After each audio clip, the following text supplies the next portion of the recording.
Bismillahirrahmanirrahim. Assalamualaikum warahmatullahi wabarakatuh.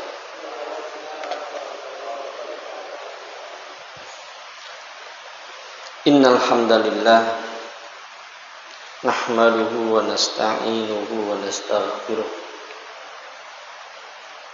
Wa na'udzu billahi min syururi anfusina wa min sayyiati a'malina.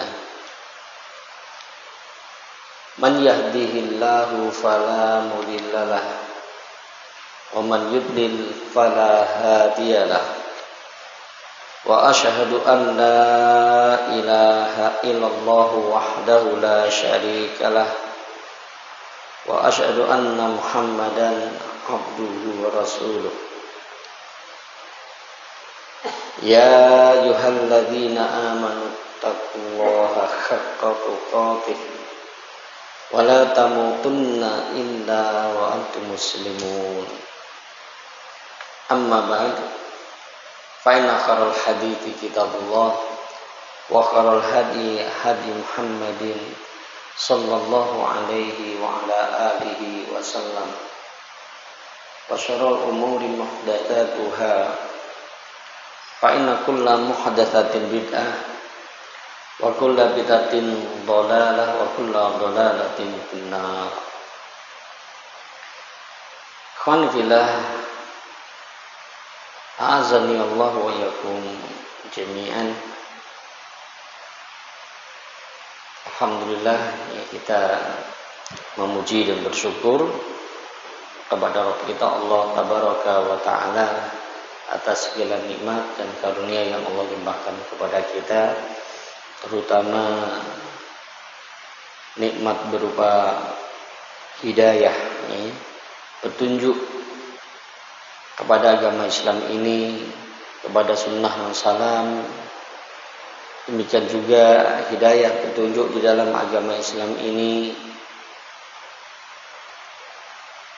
dan taufik dalam kita beribadah kepadanya dan mengamalkan ilmu-ilmu yang telah Allah karuniakan kepada kita.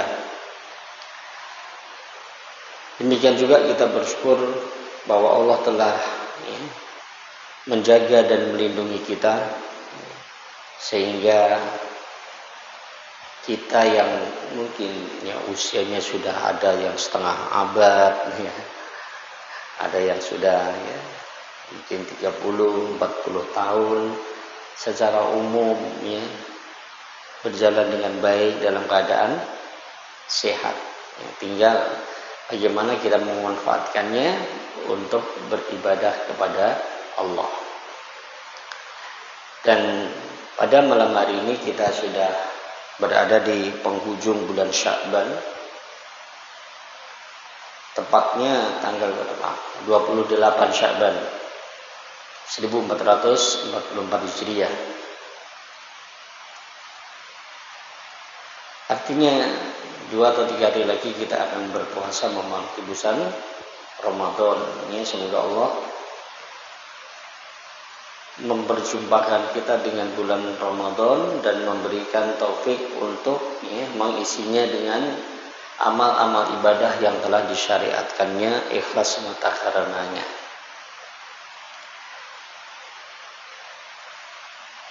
Baik. Kajian kita dari kitab Syarah Al-Aqidah Al-Wasithiyah pada pertemuan sebelumnya, ya, menjelaskan keadaan kita di alam kubur, yakni ketika ditanya oleh 2 orang malaikat yang disebut sebagai malaikat Munkar dan Nakir, dan hal-hal yang dirasa samar, kurang jelas, ya, kemarin telah dijelaskan.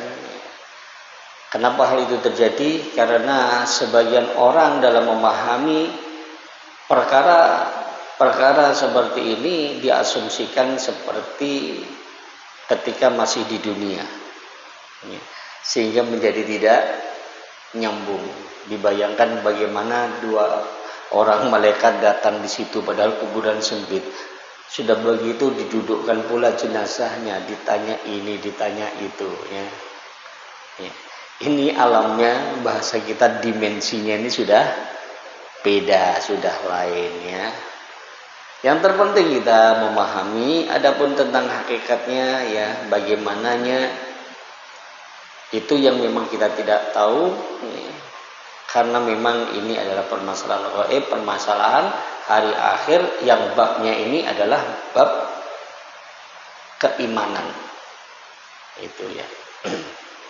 Baik, pembahasan berikutnya adalah tentang apa yang ditanyakan oleh dua malaikatnya tersebut.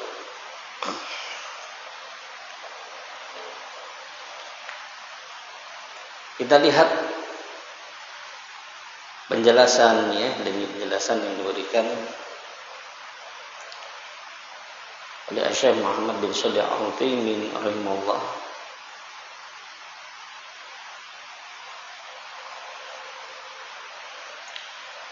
Kita langsung masuk pada pembahasan fal muhimmu annahu la gharabata an yunshi'allahu azza wa jalla likulli madfumin malakaini yursiluhuma ilaihi wallahu ala kulli syai'in qadir. Ya, ringkasnya di sini yang terpenting bahwa kita sudah memahami, jadi bukanlah hal yang aneh kalau Allah Subhanahu wa taala mengutus dua malaikatnya kepada, ya, kita yang telah dikuburkan, ya, kepada jenazah yang telah dikuburkan, kemudian untuk memberikan pertanyaan ini dan itu. Ini bukan hal yang aneh lagi. Kenapa? Wallahu ala kulli syai'in qadir. Allah Maha Kuasa atas segala sesuatu. Pembahasannya sudah berlalu pada pertemuan sebelumnya. Tayyib, sekarang qauluhu man rabbuka. Kemudian pertanyaan malaikat tersebut. Man rabbuka, siapa Rabbmu? Yakni man rabbuka alladhi khalaqaka wa ta'buduhu wa takhusuhu bil ibadah. Siapakah Rabbmu yang telah menciptakan kamu dan kamu beribadah kepadanya, mengkhususkan ibadah hanya untuknya? Ini yang ditanyakan. Li ajli an tantima hadhil kalimatu tauhidar rububiyah wa tauhidal uluhiyah. Jadi Allah menanyakan siapa Rabbmu di sini, ya tercakup, terkandung di dalamnya apa yang tadi telah dijelaskan. Siapa zat yang telah menciptakan kamu dan kamu sembah, kamu ibadahi. Allah menanyakan siapa, malaikat tadi menanyakan siapa Rabbmu. Ya, ini untuk mencakup sekaligus tentang makna siapa zat yang telah menciptakan kamu, yakni tauhid rububiyah, dan siapa zat yang kamu sembah, kamu ibadahi. Jadi malaikat tidak menanyakan man ilahuka, siapa sesembahanmu, tidak, ya. Tapi yang ditanyakan man rabbuka, siapa Rabbmu. Kenapa? Ya karena yang disembah itu tentu sesuatu yang diyakini sebagai Rabb, ya. Maka orang-orang yang mengagungkan sesuatu, meminta sesuatu kepada selain Allah, entah kepada Nyi Roro Kidul, ya, atau yang semisalnya. Kenapa? Ya pasti diawali punya keyakinan bahwa sesuatu tadi, ya kan, punya kemampuan layaknya Tuhan, memiliki sifat-sifat rububiyah, ketuhanan. Ya. Sehingga mereka pun mempersembahkan bentuk-bentuk ibadah.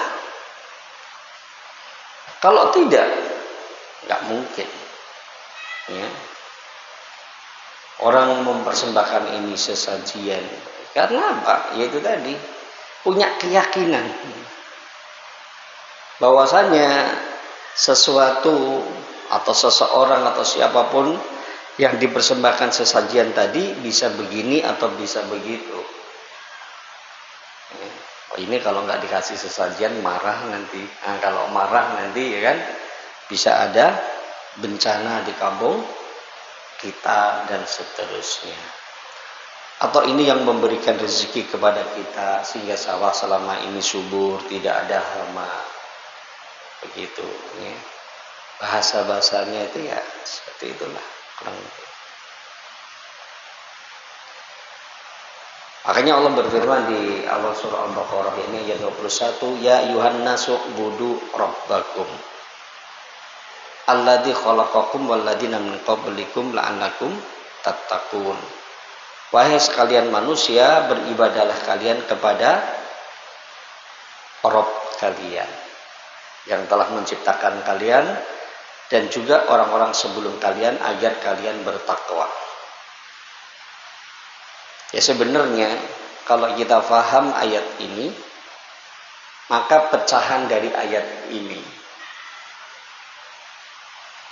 itu ya termasuk kita diperintahkan untuk berpuasa. Ya sebenarnya untuk bisa menjadi manusia yang bertakwa, ya memang mau tidak mau harus beribadah kepada Allah. Baik itu dalam bentuk mengerjakan apa-apa yang diperintahkannya, meninggalkan apa-apa yang dilarangnya, membenarkan apa-apa yang dikabarkannya. Ya. Maka kalau ibadah-ibadah ini dipenuhi, maka seseorang akan bisa menjadi seorang hamba yang bertakwa. Jadi tujuan atau hikmah seorang hamba beribadah kepada Allah adalah agar terwujud ketakwaan kepada dirinya. Nah, salah satu ibadah itu puasa. Ya kan? Puasa itu salah satu ibadah. Jangan kemudian salah paham, ya. Dikira cukup dengan berpuasa bisa menjadi orang yang bertakwa. Sehingga kita dapati sebagian orang hari ini puasa iya tapi sholat tidak. Ini real, nyata. Sholat tidak. Bayar zakat tidak. Puasa iya, puasa.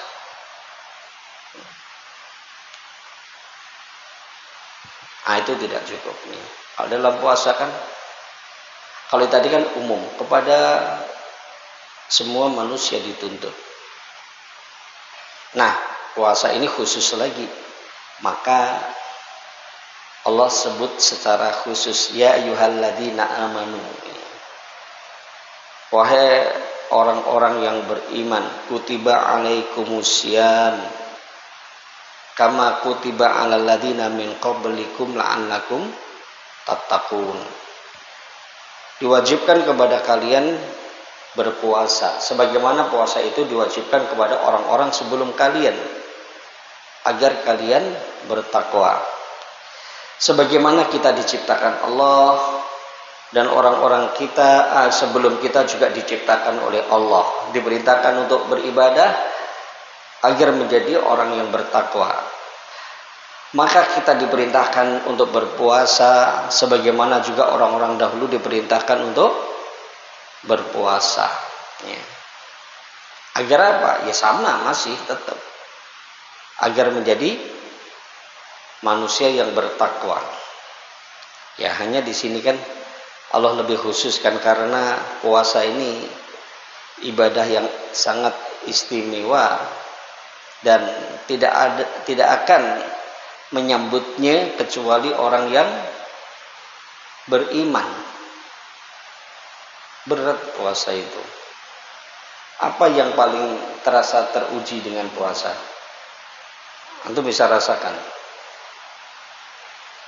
Apa? Apa? Haus dan lapar. Yang paling teruji. Kejujuran. Ya. Kejujuran. Ya, kita merasakan atau tidak, ya sejauh mana kita punya kesadaran. Ya, setiap ibadah itu punya penekanan masing-masing. Ya, sebagaimana ibadah kurban itu termasuk utama ibadah maliyah, ibadah yang terkait dengan harta, misalkan begitu ya. Sholat ya, ini seutama ya ibadah badaniyah. Kejujuran. Maka Allah memberikan keistimewaan balasan atas ibadah puasa ini dengan balasan yang ya tidak tidak lagi dihitung-hitung. Kalau yang lain kan disebutkan sekian kali lipat sampai 700 kali lipat.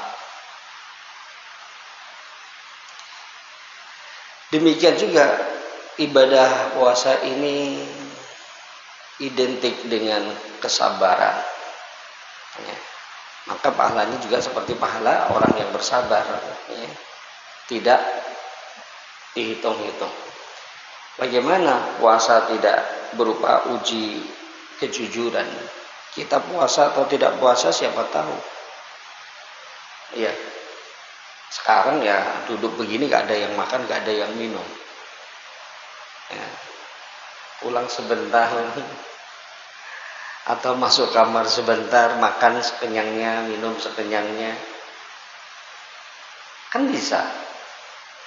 Tapi orang yang benar-benar berniat berpuasa tidak akan lakukan itu.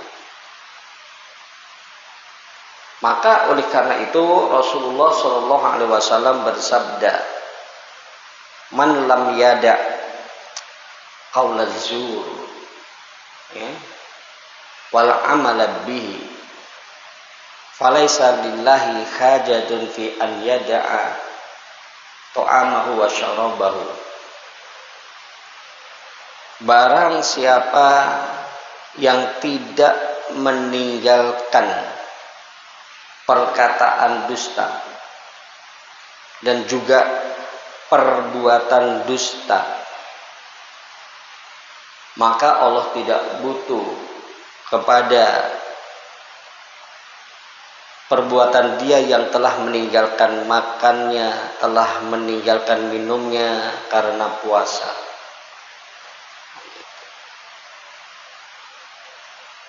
Ya, kenapa Rasulullah menyebut? Kan perbuatan maksiat banyak, tetapi yang disebut di sini kedustaan, kebohongan, baik yang berupa ucapan. Ya, ucapan itu penyampaian berita yang tidak benar, ya kan? Cerita-cerita dusta, mengaku ini, mengaku itu padahal tidak, atau perbuatan-perbuatan dusta.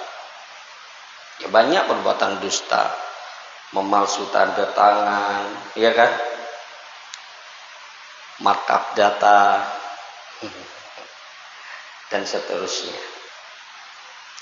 Ya karena kalau orang dusta itu ya siapa yang tahu? Antum bohong misalkan, ya. Antum bohong. Sampaikan ya. Kenapa nggak datang? Dia bilang karena ini dan itu. Siapa yang tahu? Hanya dirinya dan Allah saja. Hanya dirinya dan Allah saja. Sebagaimana puasa tadi, benar-benar puasa atau tidak, ya Allah dan dirinya lah yang paling tahu, ya. Baik. Jadi pesan saya untuk diri saya pribadi dan ya ikhwah sekalian, hendaknya puasa yang kita akan jalani, demikian juga ibadah-ibadah yang lain kita kerjakan bukan hanya sekedar sebagai bentuk kebiasaan atau rutinitas, tapi kerjakan dengan sungguh-sungguh sebagai ibadah yang berkualitas. Ibadahnya itu lahir batin gitu. Jangan dohirnya saja kelihatan beribadah bagus bahkan, tapi dalamnya kosong. Jangan, kalau seperti itu ya sia-sia juga, hanya wadah nggak ada isi. Ya, siang puasa, masya Allah sampai pucat, malam sholat, ya kan, sampai apa? Sampai ngantuk.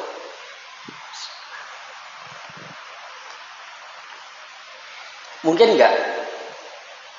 Setelah itu nggak dapat apa-apa. Mungkin, makanya Rasulullah bersabda,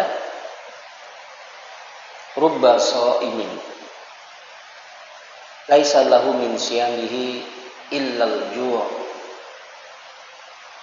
wa rubba qa'imin laisa lahu min qiyamihi illas sahar. Berapa banyak orang yang berpuasa tidak ada yang dia dapatkan dari puasanya itu kecuali rasa lapar. Dan berapa banyak orang yang sholat malam, tidak ada yang dia dapatkan dari sholat malamnya itu kecuali sekedar begadang.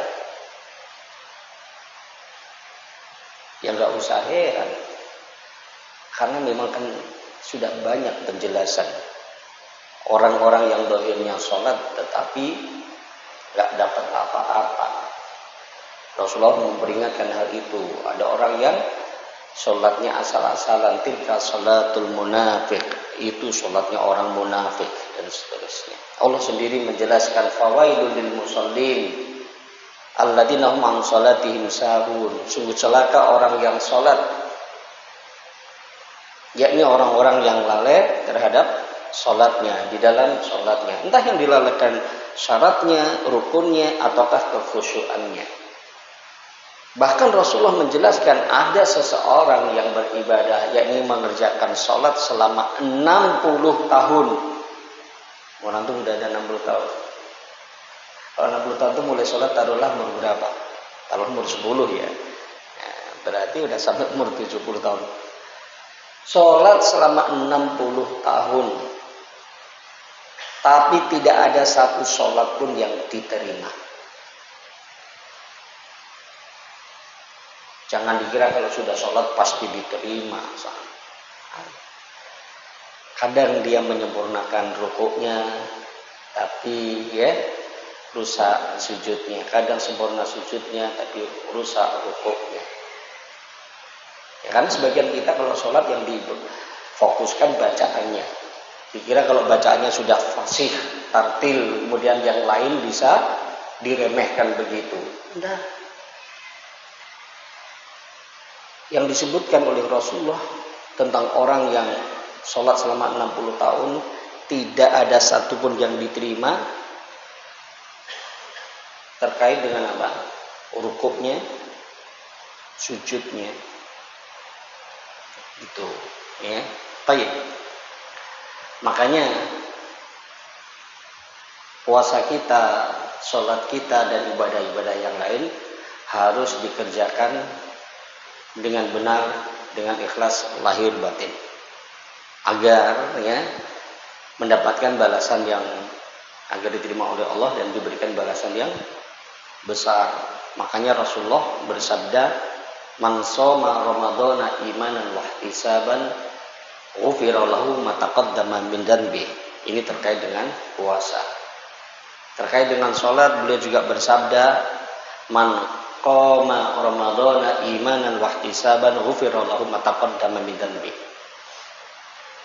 Barang siapa yang berpuasa Ramadan karena keimanannya dan dia mengharapkan balasannya dari Allah, maka diampuni dosa-dosanya yang telah lalu.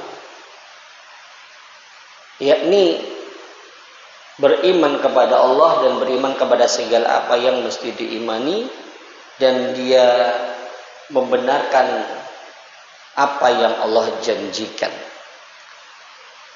serta dia berharap pahala ganjaran di sisi Allah, ya, ikhlas semata karenanya, tujuannya hanyalah wajah Allah, bukan karena riya, bukan karena sum'ah, maka akan diampuni dosa-dosanya yang telah lalu.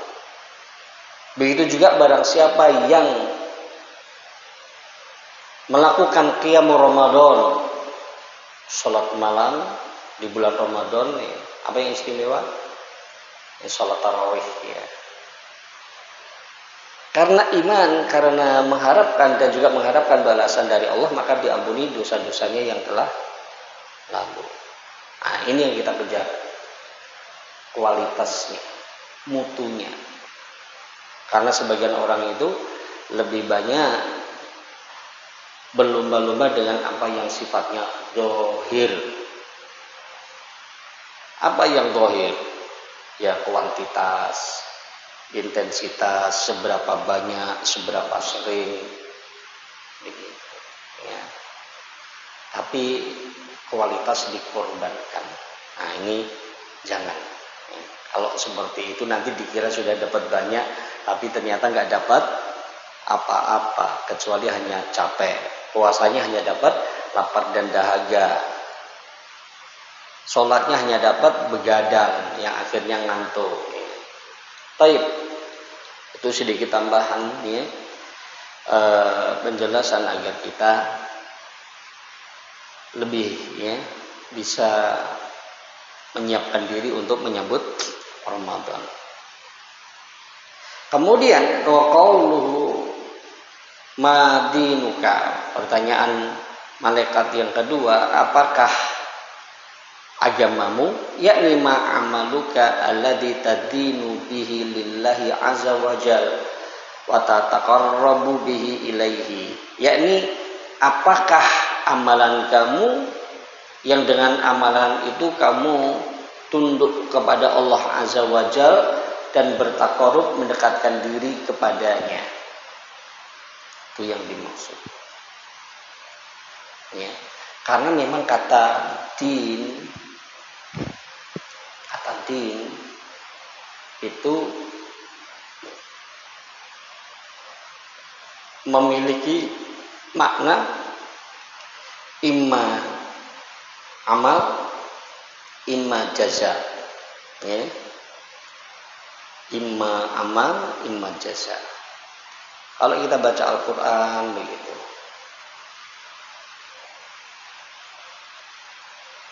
itu kata din, ya. Maknanya tidak lari dari dua hal tersebut. Sebagaimana dikatakan, kama tatinu tudan, sebagaimana kamu beramal, berbuat, begitulah kamu akan dibalas. Ya. Jadi maknanya antara amalan dan balasan. Nah, di sini, ya, yang ditanyakan itu pertanyaan kedua. Kemudian pertanyaan yang ketiga, wa tsalitsu man nabiyuka, siapakah nabimu, yakni manin nabiyul ladzi tu'minu bihi wa tattabi'uhu. Artinya siapakah nabi yang kamu beriman kepadanya dan kamu berittiba, ya, mengikutinya.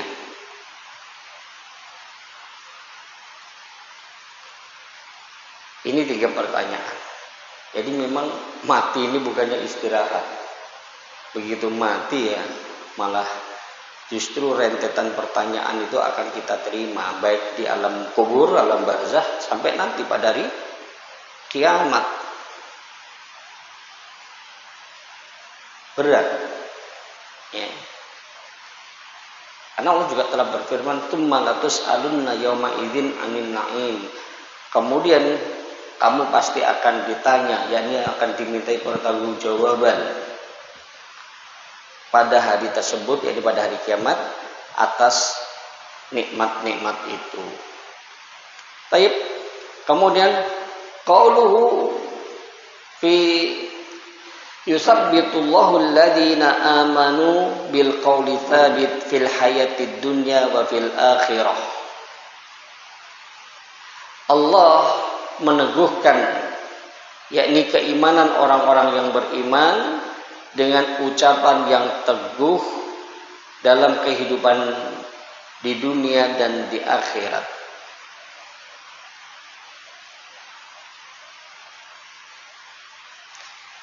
Ay yaj'aluhum sabitina la yataraddaduna wala yatala'samuna fil jawab. Yani Allah akan menjadikan mereka hamba-hambanya yang beriman tetap teguh, kokoh, kuat dalam menjawab pertanyaan-pertanyaan tadi. Tidak ragu-ragu, tidak pula gugup atau gagap dalam menjawabnya.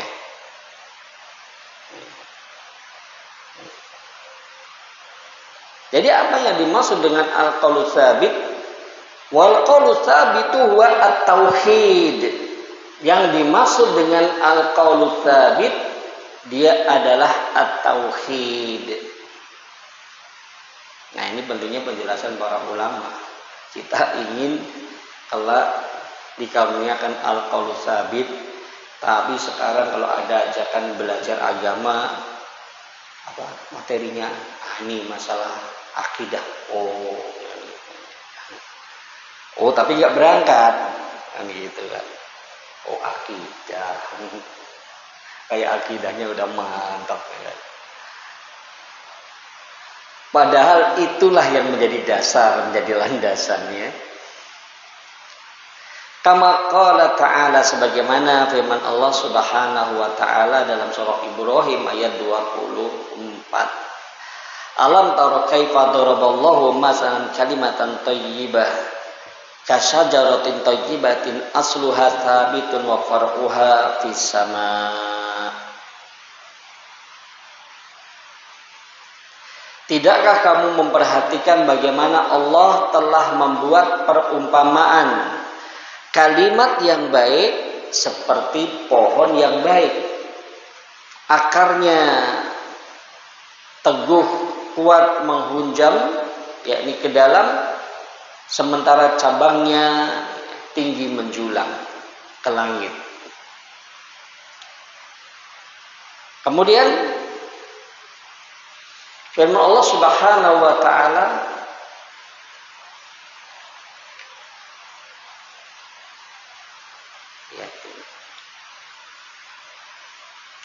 Ali jelaskan wa qalu fil hayatid dunya wa fil akhirah. Kemudian penjelasan tentang makna dalam kehidupan dunia dan akhirat.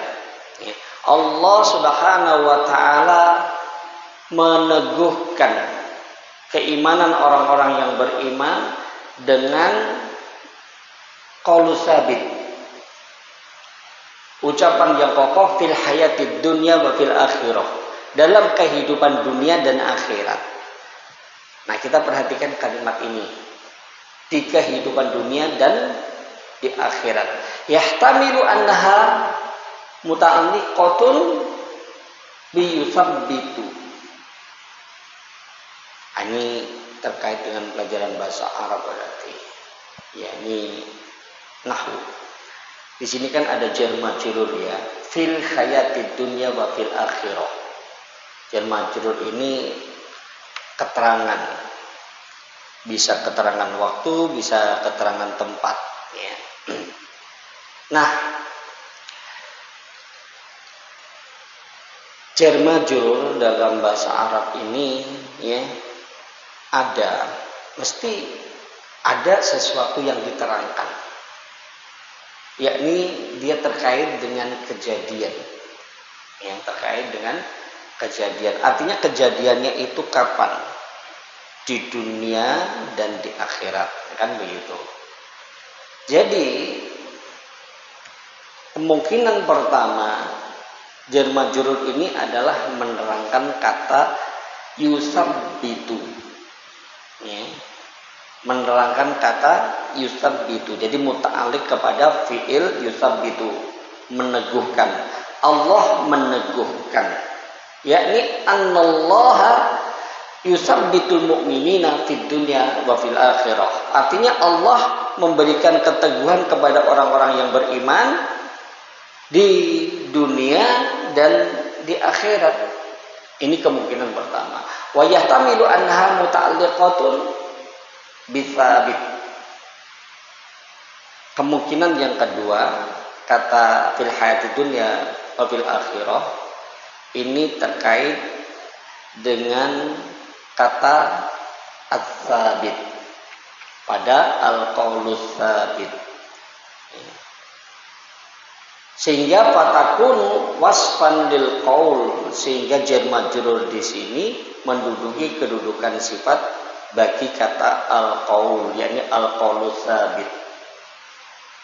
Yakni anna hadzal qaula sabitun fid dunya wa fil akhirah. Artinya perkataan tersebut ya, tetap kokoh di dunia dan di akhirat. Nah, sekarang mana yang tepat? Lakin al-ma'nal awwalu ahsanu wa aqrabu. Akan tetapi makna yang pertama, artinya kalimat fil hayatid dunya wa fil akhirah, itu muta'alliq atau terkait dengan kata yusabbit. Itu yang lebih bagus dan itu yang lebih mendekati ya, kepada kebenaran. Dan memang untuk memahami hal-hal seperti ini bukan pekerjaan mudah, butuh ketelitian. Ya, berapa banyak orang salah dalam beragama bukan karena dalilnya yang tidak sahih, paham ya? Tapi karena pemahamannya yang tidak benar. Sehingga akhirnya kadang berdampak kepada penolakan. Kalau hadis kadang ya didoifkan hanya karena sebenarnya tidak bisa memahami atau ditakwilkan. Oh, ini maksudnya begini. Gitu, ya. Nah, ini di antara hal yang merupakan pekerjaan berat dan merupakan jasa para ulama kita, di mana mereka ya telah turut berjasa dalam membimbing ya, umat ini dari berbagai bentuk ketergelinciran. Ya, karena kita lihat di tengah masyarakat saja hadisnya sama, tapi prakteknya macam-macam. Jadi jangan dikira orang yang salah, orang yang sesat itu nggak punya dalil. Jangan dikira begitu, karena sebagian kita itu menganggap kalau sudah ada dalilnya pasti benar. Belum tentu.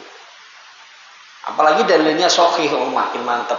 Dalilnya sahih Pak, dianggap pasti benar. Belum tentu. Sampai pemahamannya juga sahih. Itulah kenapa para ulama selalu ya, mengingatkan kepada kita harus memahami Al-Quran dan As-Sunnah sesuai dengan pemahaman salafus saleh.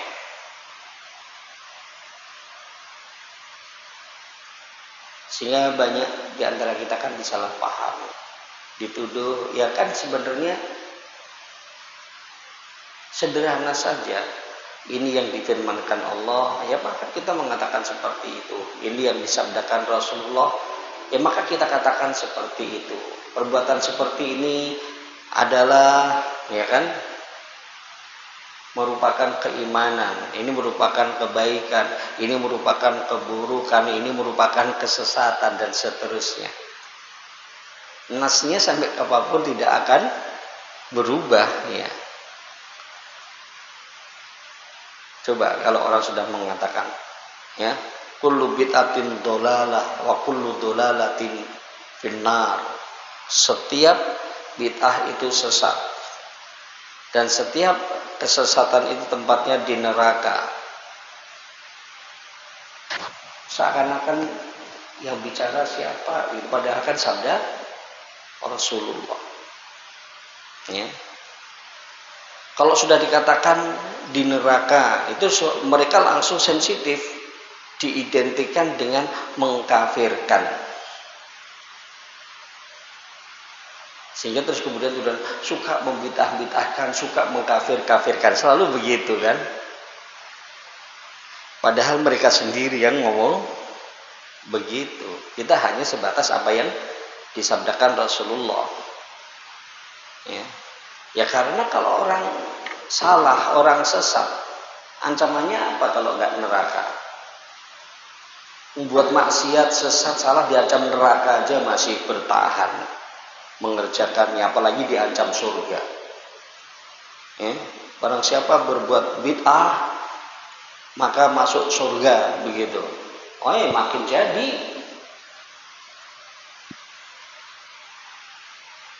Neraka itu kan memang tempat untuk membalas perbuatan dosa sampai bersih.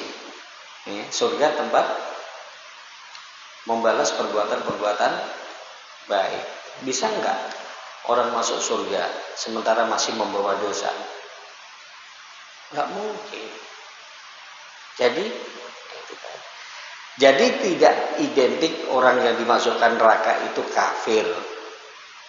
Enggak. Kalau dimasukkan surga itu identik beriman, iya. Tapi kalau dimasukkan neraka ya ada dua kemungkinan. Pertama memang ahlinya orang-orang kafir. Dan kedua orang-orang yang beriman, yang kurang, yang cacat imannya, yang punya perbuatan-perbuatan maksiat, yang Allah tidak mengampuninya, kemudian dia harus diadab di dalam neraka tersebut. Ya sesuai kadar kesalahan dan dosanya. Baru kemudian dikeluarkan, baru kemudian dimasukkan ke dalam surga. Makanya kalau orang punya pemikiran, kalau orang sudah Islam nggak akan masuk neraka, ngeri juga ya kan? Pantesan lah dolim kali kawan ini. Utang nggak bayar, nggak apa, yang penting nanti masuk surga, aman. Jadi orang Islam tuh enak, apa ya kan? Pokoknya enak lah ya. Mau maksiat ini, maksiat itu, kan gitu gini. Karena pemikiran dia yang masuk neraka hanya orang kafir. Kalau dikatakan ada ancaman barang siapa buat demikian-demikian maka akan masuk neraka, mereka katakan mengkafirkan. Ini contoh bentuk-bentuk kesalahpahamannya. Ayo. Nah, kemudian dijelaskan tadi bahwa walakin al-maknal awwalu ahsanu wa aqrab. Akan tetapi makna yang pertama yakni bahwasanya Allah menguatkan orang-orang yang beriman di kehidupan dunia dan di akhirat dengan apa? Al-qaulu tsabit. Maksudnya begitu. Jadi kata fil hayati dunya wa fil akhirah itu terkait dengan yusabbitu. Li'anna Allah yaqul, karena Allah Subhanahu wa taala juga berfirman dalam surah Al-Anfal ayat 45, ya ayyuhalladzina amanu idza laqitum fi'atan fasbutu. Karena Allah Subhanahu wa taala juga berfirman dalam ayat ini yang artinya wahai orang-orang yang beriman, apabila kamu memerangi pasukan musuh maka berteguh hatilah. Jadi ada kata fasbutu. Wa qala Allah azza wa jalla, Allah azza wa jalla juga berfirman dalam surah Al-Anfal ayat ke-12. It yuhi rabbuka ilal malaikati anni ma'akum fasabbitul ladina amanu. Ingatlah ketika Rabbmu mewahyukan kepada para malaikat, sesungguhnya aku bersamamu, maka teguhkan pendirian orang-orang yang telah beriman. Fahum yathbutuna fil hayatid dunya wa fil akhirati bil qawli tsabit. Maka mereka ini adalah orang-orang yang teguh, yang kokoh, yang kuat baik dalam kehidupan dunia dan juga di akhirat nanti. Mereka teguh dengan al-qawlu tsabit, yakni dengan tauhid, yang sebagaimana dijelaskan di awal tadi. Baik. Sekarang kita lihat jawaban. Jawaban orang beriman seperti apa? Jawaban orang yang tidak beriman seperti apa? Qaulu fayaqulul mu'min rabbi Allah wal islamu dini wa Muhammadun sallallahu alaihi wasallam nabi.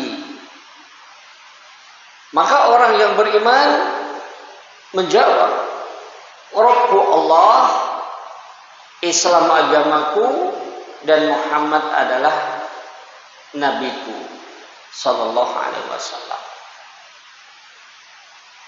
Fayaqulul mu'min Rabbi Allah. Orang yang beriman mengatakan Rabbku adalah Allah. Indama yuqalu lahu man rabbuk, ketika dia ditanya siapa Rabbmu.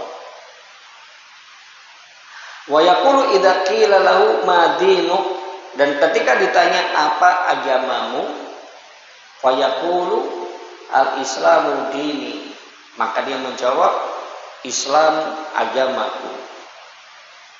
Tadi telah dijelaskan di awal terkait dengan pertanyaan apa agamamu, yakni apa amal yang kamu kerjakan, yang dengan itu kamu beribadah dan bertaqarrub mendekatkan diri kepada Allah. Karena makna din itu begitu. Maka kalau kita lihat begitulah Islam. Ketika Rasulullah ditanya malaikat Jibril, akhbirni anil Islam. Ya. Tadi kan jawab apa agama Islam. Apa itu Islam? Anta syahada an la ilaha illallah. Ya. Engkau bersyahadat bahwa tidak ada satupun ilah yang hak melainkan Allah, wa anna Muhammadan abduhu wa rasuluh, dan bahwasanya Muhammad adalah hamba dan utusan Allah. Wa tuqimas shalah, engkau menegakkan salat. Wa tu'tiyaz zakah, engkau menunaikan zakat. Wa tasuma Ramadan, dan engkau berpuasa di bulan Ramadan. Wa tahujjal baita in istata'ta ilaihi sabila, dan engkau menunaikan ibadah haji apabila mampu ya untuk mengerjakannya. Ini kan amal. Ya. Jadi memang harus dipahami ya makna yang terkandung di dalamnya. Karena kalau kita kan tahunya sekedar din, agama, tapi nggak paham maksud sebenarnya itu apa. Ya agama itu intinya amalan yang dituntut beragama tapi diem, nah itu nggak nyambung.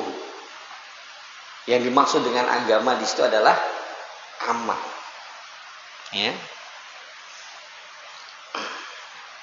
Baik. Kemudian wayaqul, kemudian yang ketiga tadi.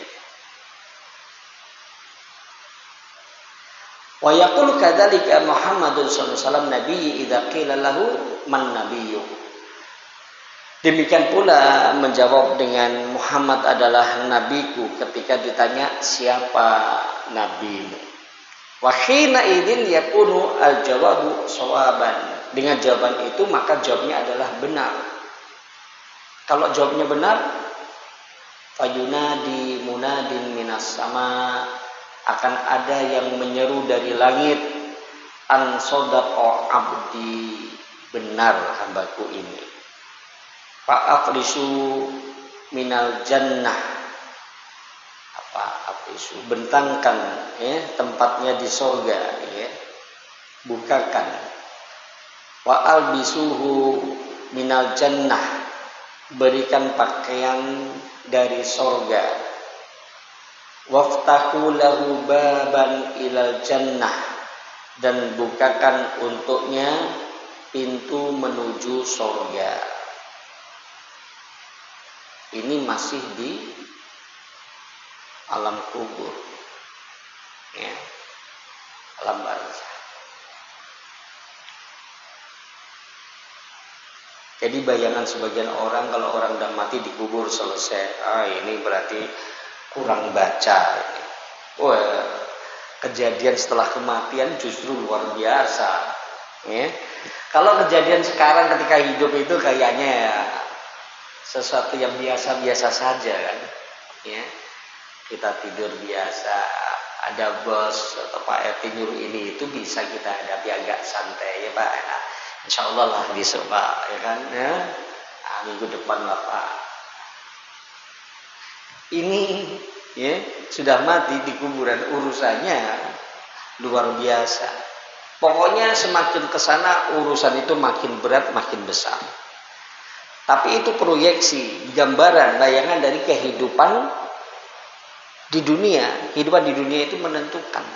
Ya.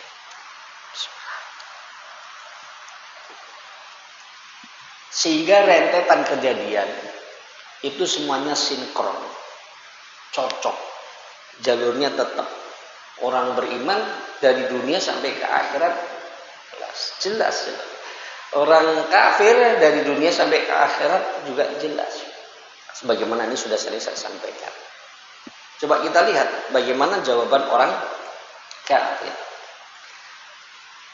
atau orang yang ragu.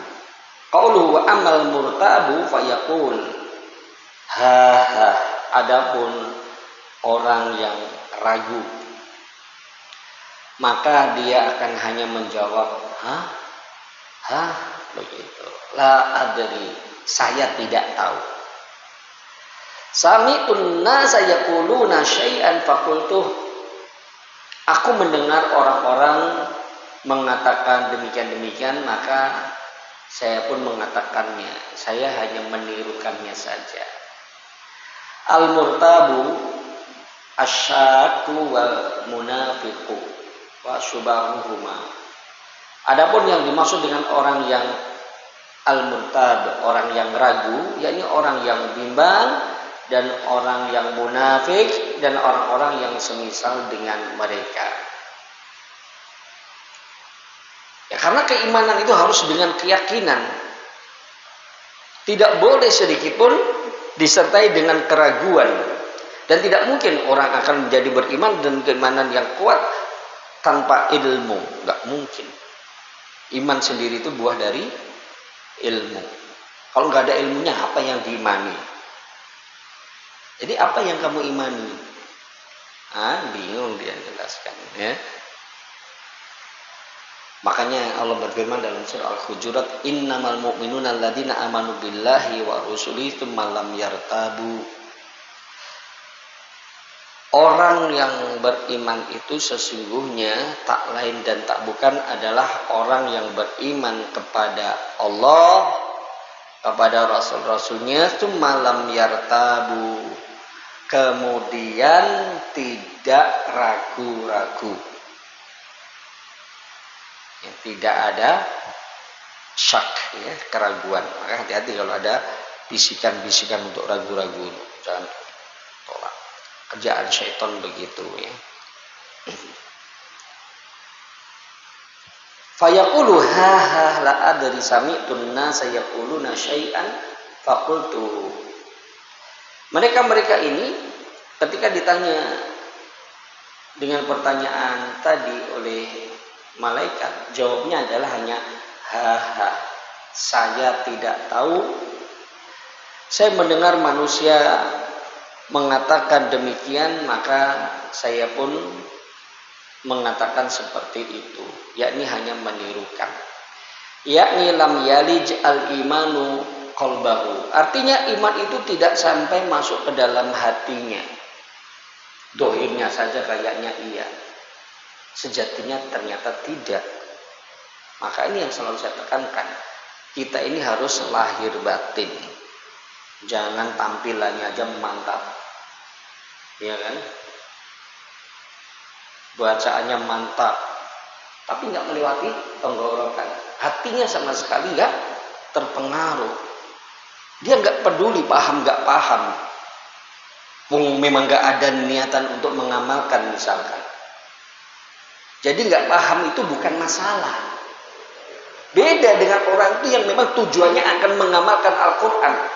Maka baginya masalah besar kalau dia tidak paham. Maka dia akan berusaha untuk paham. Kalau ada majelis ilmu yang harus dihadiri, dia hadiri. Kalau ada kitab tafsir yang mesti dibaca, dia akan baca. Karena memang tujuannya adalah untuk mengamalkan dan ingin mengamalkannya dengan cara yang benar seperti apa yang Allah maukan. Begitu ya. Nah, yang terjadi ini tadi dia tidak bisa menjawabnya karena memang tidak ada dalam hatinya keimanan itu. Wa inna makana yaqulu kama yaqulun nas min ghairi an yasil imanu ila qalbihi. Sesungguhnya dia hanya mengatakan dahulunya sebagaimana apa yang dikatakan oleh orang lain. Sementara iman itu sendiri tidak sampai ke dalam hatinya. Ta'ammal qaulahu ha. Coba renungkan, perhatikan betul jawaban ya orang tadi yang hanya bisa mengatakan pokoknya jawaban kalau kita bagaimana ditanya ingin menjawab. Kenapa ingin menjawab? Karena perasaan ini dulu pernah dapat ini ya. Pernah jadi ya gitu ya. Aja ya kan. Ya ada yang keluar. Karena syai'an ghaba anhu. Jadi seakan ada sesuatu yang hilang dari hatinya. Yuridu an yatadzakkarahu. Dia ingin untuk mengingat-ingatnya, akan tetapi ya, tidak bisa. Wa hada asyaddu fi tahassur. Dan inilah bentuk penyesalan yang paling besar nantinya. Bisa jawab ya, kalian dulu pernah begini begitu ya, menyesal. An yatakhayyala annahu ya'rifa hadzal jawab walakin yuhalu bainahu wa bainahu. Terbayangkan bahwasanya dirinya tahu dan bisa menjawab, tapi ternyata tidak.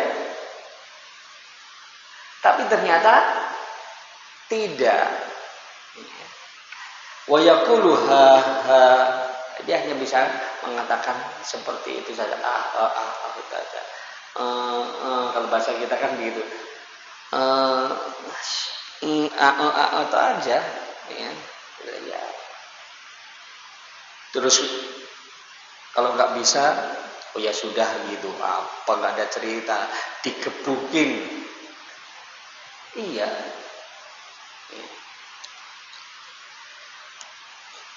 Cuma ya kita lihat lagi di sini. Tsumma yaqulu sami'tun nasa yaquluna syai'an faqultu. Ya akhirnya dia ngaku, hanya ikut-ikutan. Aku mendengar orang-orang mengatakan seperti itu, maka aku pun mengikutinya, menirukannya.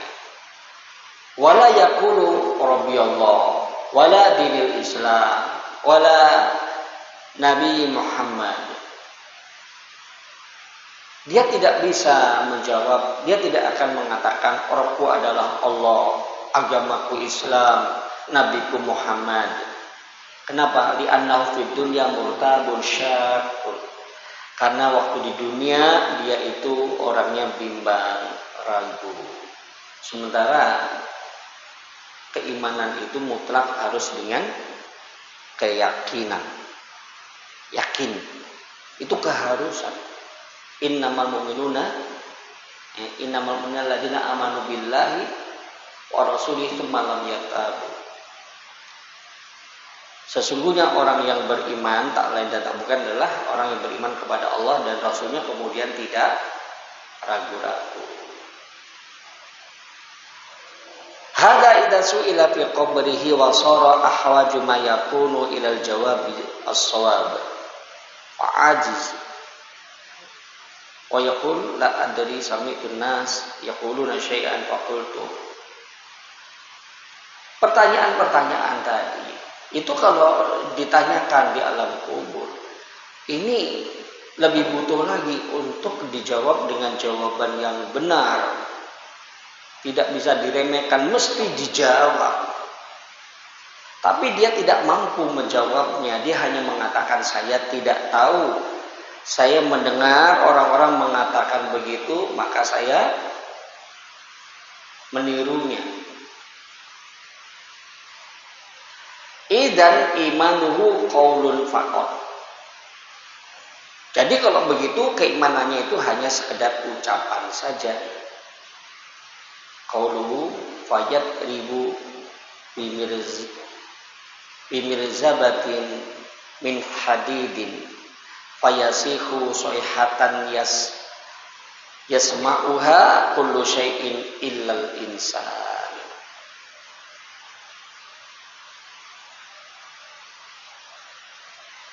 Maka kemudian ya fayut robu, maka kemudian dia pun dipukul dengan palu dari besi.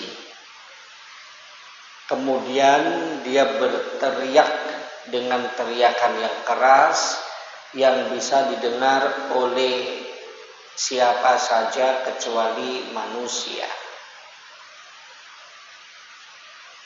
Yutrobu yakni alladzi lam yujib, dipukul. Yang dipukul ini yang tidak bisa menjawab dengan benar. Sawa'un kana al-kafir atau al-munafik. Sama saja apakah dia orang munafik atau orang kafir. Wadharibu lahu al-malakani alladani yas'alanihi. Yang memukul siapa? Ya dua orang malaikat yang memberikan pertanyaan tersebut.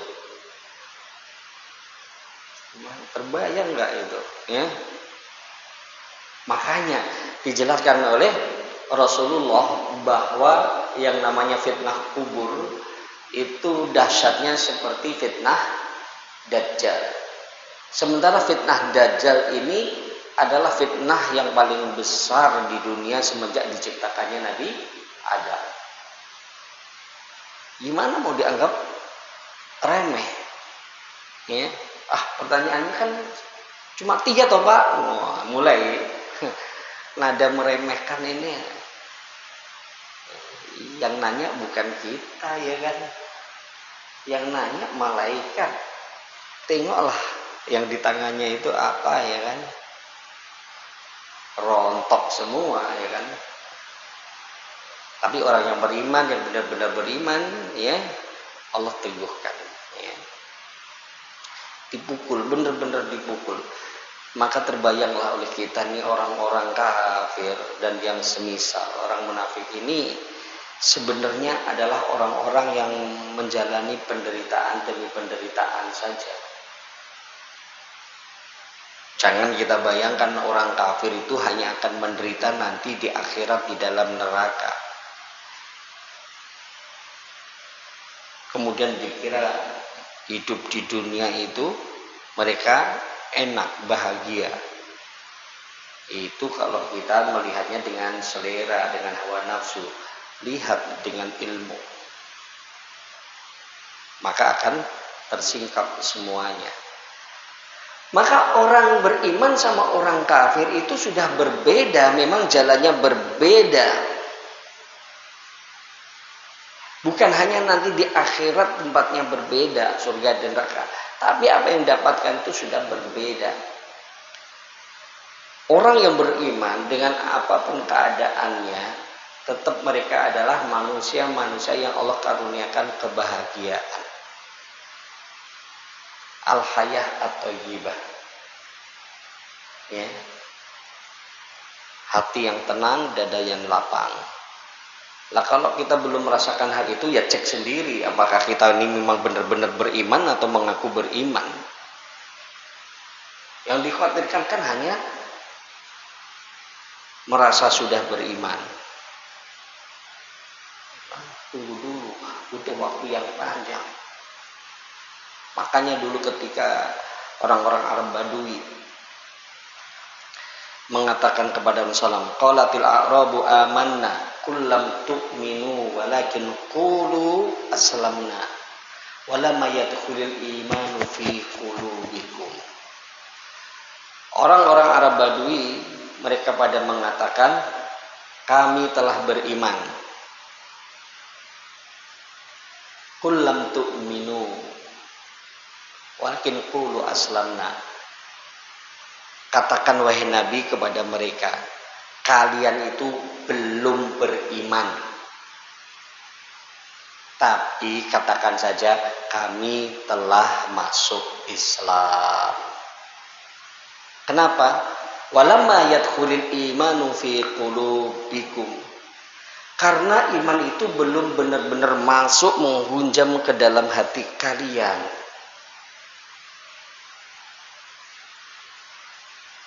Butuh waktu belajar beramal begitu. Nah, kita ini kan kadang sekedar mengaku sudah jadi orang Islam, dah santai, seakan-akan kunci surga sudah di tangan. Ini kesalahan besar. Kemudian tinggal dunia saja yang harus dicari. Kalau surga sudah jelas kayaknya. Bisa meleset dua-duanya. Ya. Toib. Jadi coba kita lengkapi di sini. Tapi ini perlu kita luruskan dulu, ya. Jadi di sini dipukul, ya, wal mirzabah al pukul, ya, al mitrokoh min hadidin, alat pukul dari besi, pentungan dari besi. Orang Jawa bilang godo, kan, ya. Dari besi.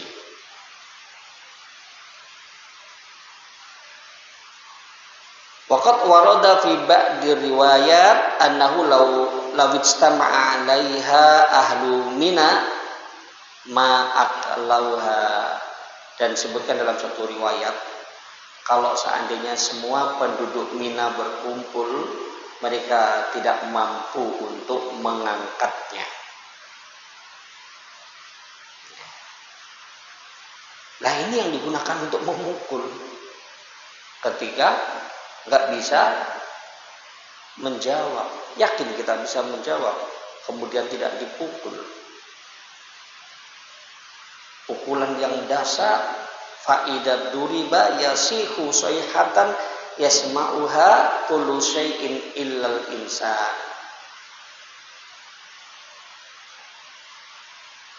Apabila dipukul, maka dia akan berteriak dengan teriakan yang sangat keras yang bisa didengar oleh segala sesuatu kecuali manusia. Saya ingin menjelaskan di sini.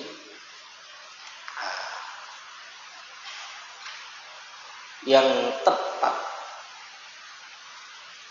kejadian yang hanya bisa yang bisa didengar oleh semuanya kecuali manusia saja, itu keadaan ketika mayit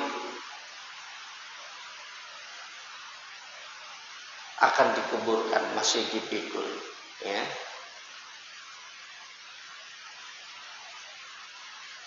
Yani idza ihtamalaha ar-rijal ala a'naqihim, ya, ketika orang-orang mengangkat jenazah itu, ya, di bahu-bahu mereka, sebagaimana dijelaskan oleh Nabi, fa in kanat shalihah qalat, ya, qadamuni. Kalau seandainya jenazah itu adalah jenazah yang baik, dia mengatakan segerakan aku. Wa in kanat ghairu salihah qalat ya wailaha aina yudhibuna biha. Tapi kalau jenazah ini bukan orang baik, maka dia akan mengatakan celakalah, hendak dibawa kemana gerana dia. Yasma'u sautaha kullu syai'in illal insan. Walau sami'ahu la saiqa. langsung. Ini bisa didengar oleh siapa saja kecuali manusia. Dan kalau seandainya bisa mendengar, saya akan pingsan. Adapun ketika dipukul oleh malaikat, ya, sampai menjerit, ya, diadab di dalam kuburannya. Ini masih cerita di kuburan ya. Fayasihu sayhatan yasma'uha man yalihi ghairu saqalain. Bisa didengar oleh siapa saja kecuali oleh jin dan manusia. Nah, jin juga tidak bisa mendengar terkait yang diadab dalam kubur. Jadi pertanyaan, ya, orang-orang seperti ini atau orang kafir lah lebih jelas lagi, kapan mereka itu mulai mendapatkan penderitaan? Mendapatkan adab demi adab itu kapan? Sejak kapan? Sejak mati.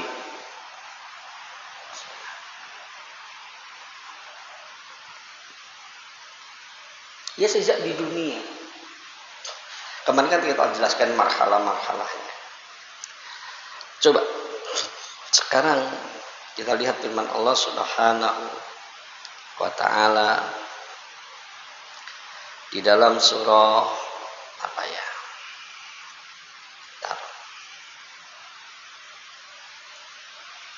Ya, agar kita tidak memiliki gambaran yang salah tentang apa yang sebenarnya terjadi.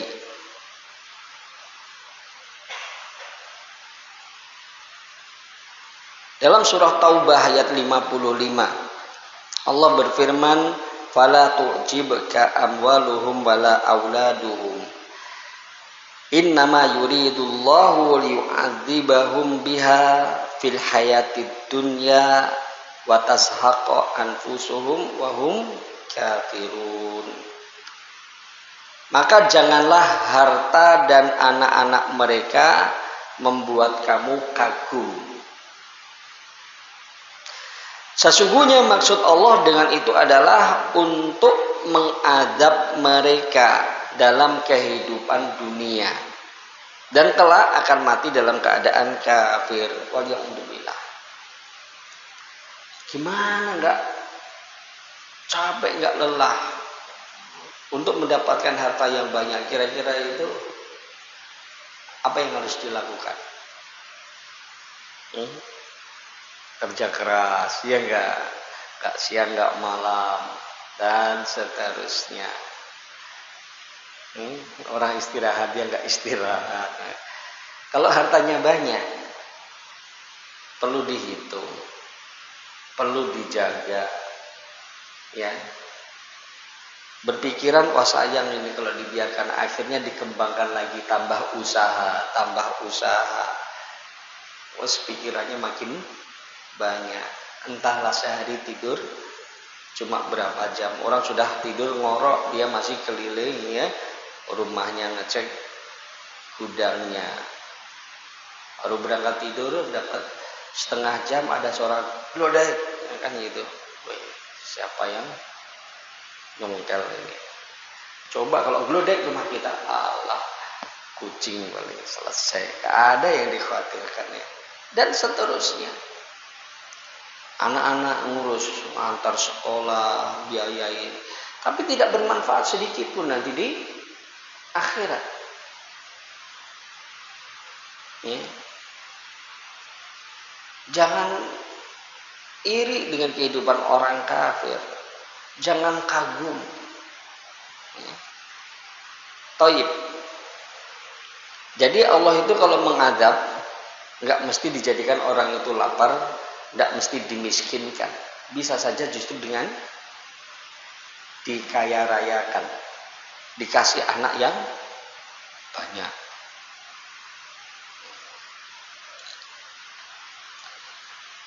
Kemudian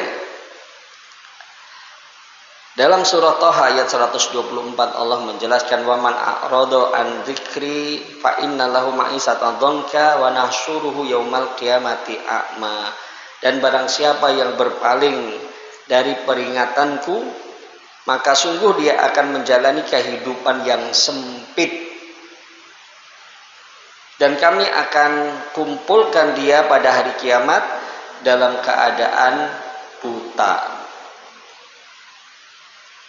Kehidupan yang sempit, dadanya sempit, hatinya resah, gelisah, gak ada ketenangan. Kalau seperti ini mana ada cerita bahagia? Tersiksa. Maka gak usah heran berapa banyak orang terkenal kaya raya tahu-tahu mati bunuh diri. Tahu-tahu mati bunuh diri. Ya karena gak ada kebahagiaan, tersiksa. Berapa banyak orang yang tersiksa dengan keterkenalannya, tersiksa dengan banyaknya hartanya, ya, dan seterusnya.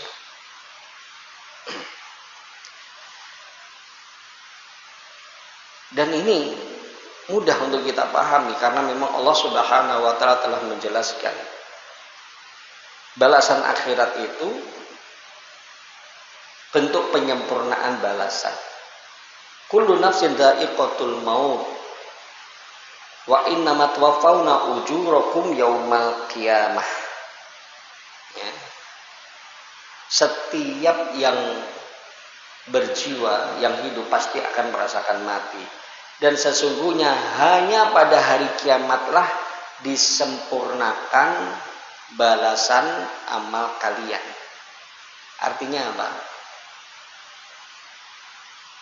Sebelum kiamat pun balasan itu juga sudah diberikan sebagiannya. Ya, sebagian balasan di dunia dikasih, ya kan, ketika hidup dikasih, mau mati dikasih, mati dikasih, ya, dibangkitkan kasih, di alam pada masa kasih. Maka akan berbeda antara orang kafir dan orang beriman. Di kehidupan dunia berbeda, ya kan, hidupnya berbeda, matinya berbeda, yang didapatkan di alam kubur beda, dibangkitkan dalam keadaan berbeda, di padang mahsyar sama nggak keadaannya? Sama-sama tenggelam begitu? Hah? Berbeda. Sampai nanti dibedakan tempatnya surga dan neraka. Beda semua. Matinya pun beda, sakaratul mautnya pun beda. Nah, itu semua bergantung kembali kepada iman dan amal soleh. Nah, sekarang kita lihat bagaimana ini tadi yang di alam barzakh dipukulin ini tadi, matinya seperti apa juga. Di dalam surah Al-An'am kita lihat ayat berapa? 90-an.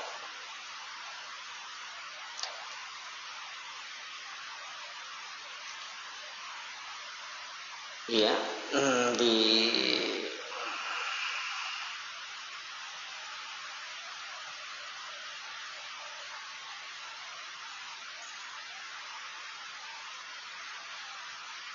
ayat 94. Itu bisa dilihat dari ayat sebelumnya dan ayat setelahnya. Kita fokus pada ayat 94 coba. Ya.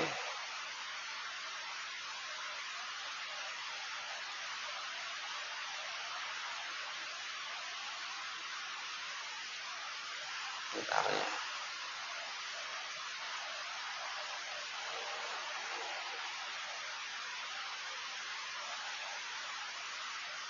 Ayat 93.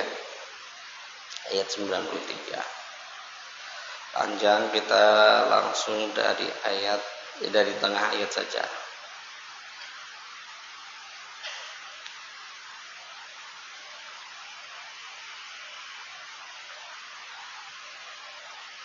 Walau tara idzzalimuna fi ghamaratil maut wal malaikatu basitu aidihim akhriju anfusakum al yawma tujzauna adzabal hun bima kuntum taquluna 'alallahi ghairal haqq wa kuntum an ayatihi tastakbirun. Ya. Ini surah Al-An'am ayat 93, lihat dari tengah ayat. Alangkah mengerikannya, ya, alangkah ngerinya sekiranya engkau melihat pada waktu orang-orang yang dolim itu berada dalam kesakitan syakaratul maut, sedangkan para malaikat memukul dengan tangannya sambil berkata, keluarkan nyawamu, akhriju anfusakum. Karena memang sangat susah keluarnya nyawa orang kafir itu, ya, sampai dipukul sama malaikat, dibentak, diperintahkan keluarkan nyawamu. Pada hari itu kamu akan dibalas dengan adab yang sangat menghinakan, karena kamu mengatakan terhadap Allah perkataan yang tidak benar, dan karena kamu menyombongkan diri terhadap ayat-ayatnya. Begitu seterusnya, siksaan demi siksaan didapatkan. Gak ada enaknya memang jadi orang kafir itu, ya, gak ada enaknya sedikit pun, ya. Mau mati saja, jadi nggak nunggu di mana, di neraka baru mereka disiksa.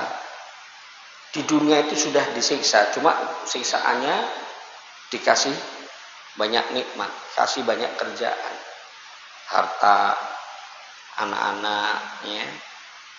Dijadikan hati mereka itu sempit, sesek, ya, resah, gelisah. Matinya susah, mesti dipukul dulu, ya, agar nyawanya keluar. Setelah keluar, dikubur pun dikasih pertanyaan nggak bisa jawab. Kalau nggak bisa jawab, dipukul. Kuburannya disempitkan. Beda orang beriman sama orang kafir. Kemudian yang diperlihatkan apa? Dalam surah Ghafir ayat 46 Allah berfirman, an-naru yu'raduna 'alaiha ghuduwa wa 'ashiyya.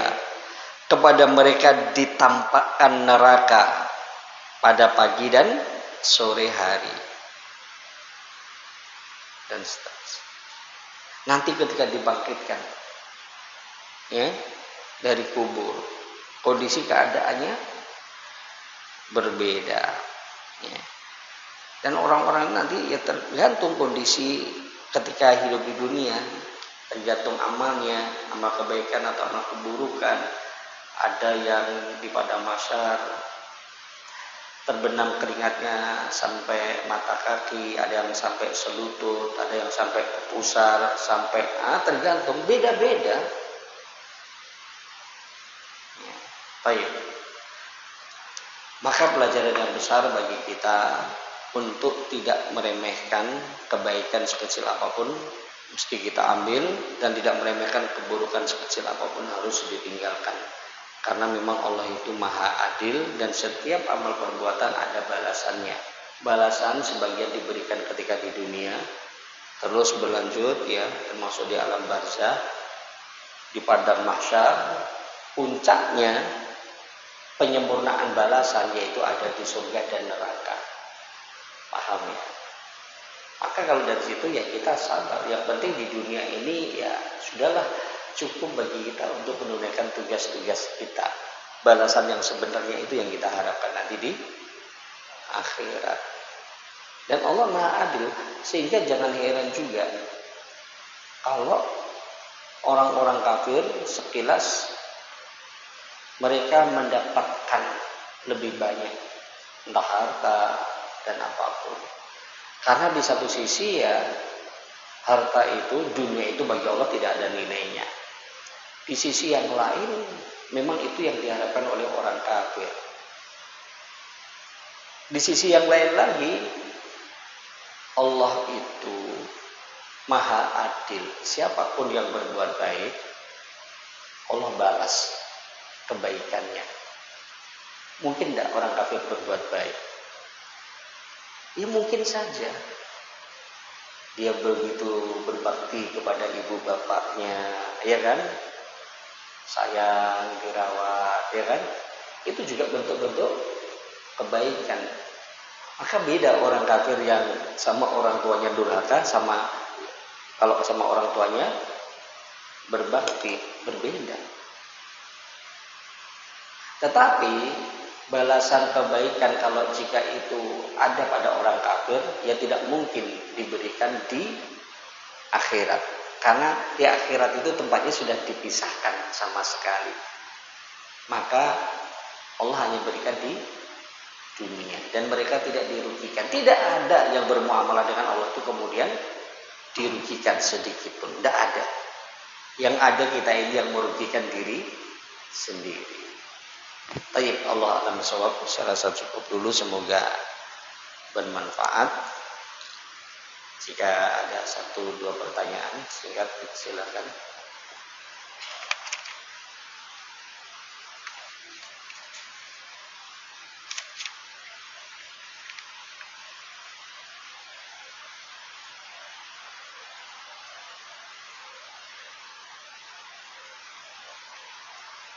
Insya Allah kita bahas berikutnya. Hikmah kenapa manusia tidak mendengar. Terjadi, ada. Tapi Allah jadikan kita itu tidak mendengar. Apa hikmahnya? Iya, mendengar ya. Teriakan. Kira-kira terbayang nggak kalau sempat dengar gitu? Terbayang kan? Yakin nggak doyan makan ya kan? Wih, penuh masjid ini. Ya enggak? Percayalah, nyangkul aja nggak selera ya ini kan. Makan yuk makan ya. Ada nasi kebuli, antum aja lah. Banyak. Allah itu punya hikmahnya luar biasa. Itu kita tidak ada, tapi kita tidak mendengar.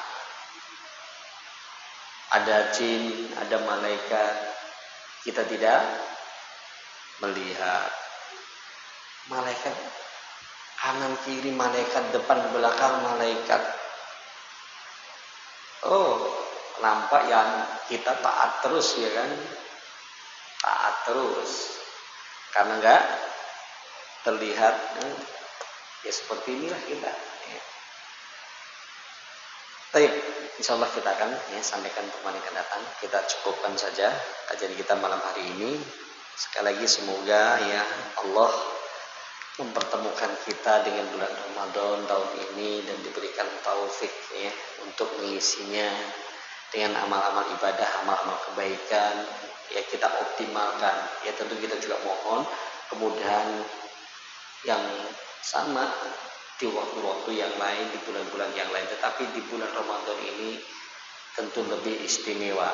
Dan apa yang saya sampaikan tadi di antara pesannya untuk beribadah lahir dan batin ya.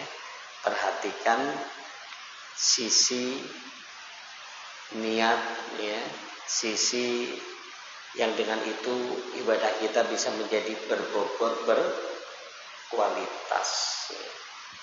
Baik. Ada kurang ya, ada salah pun mohon maaf. Wassallallahu wasallam ala nabiyina Muhammadin subhanaka Allahumma bihamdik asyhadu an la ilaha illa anta astaghfiruka wa atubu ilaik. Wassalamualaikum warahmatullahi wabarakatuh.